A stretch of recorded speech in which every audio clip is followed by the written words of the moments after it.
যাচ্ছি আমরা এখন গুহার ভিতর দিয়ে, মনে করেন যাচ্ছি দুই দল। একদল যাওয়ার সময় পায়ের নিচে কিছু পাথর ঠাথর লেগেছে, তারা কুড়িয়ে কুড়িয়ে পকেটে নিয়েছে।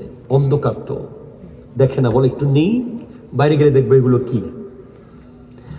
আরেক দল একটাও নেয় নাই।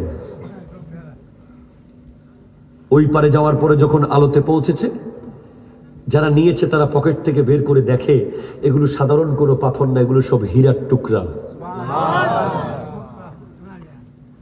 তখন তারা আফসোস করছে, আরে আমার পকেট তো অনেক লম্বা ছিল, আর একটা যদি বাড়িয়ে নিতাম, আরো 1 বছর পরিবার চলতে পারতো এই হীরাটা বিক্রি করে। আর যারা একটাও নেয় নাই, তারা বলবে, ইস যদি অন্তত একটা নিতাম।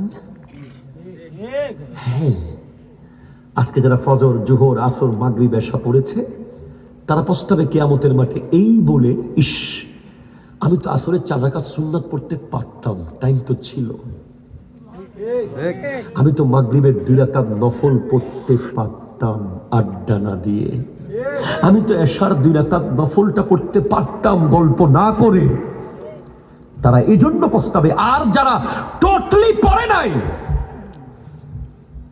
ওদের বুকের পাটাটা যদি খুলে দেখতে পারতাম, এত সাহস, এত সাহস তোমার যুবক, তুমি ফজরের নামাজ না পড়ে তুমি এখনো দুনিয়াতে হাসতেছো। তোমার কান্নায় তো জমিন কাঁপার কথা ছিল। তুমি জোহরের নামাজ না পড়ে এখনো বিন্দাস চলাফেরা করছো, তুমি আসরের নামাজ না পড়ে এখনো এনজয় করছো।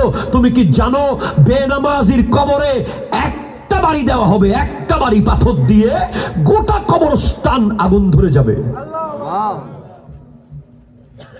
আমি হাদিস বলেছি, একটা পাথরের বাড়ি বেনামাজির মাথায় দেওয়া হবে, এক বাড়িতে গোটা কবরস্থান আগুন আগুন হয়ে যাবে।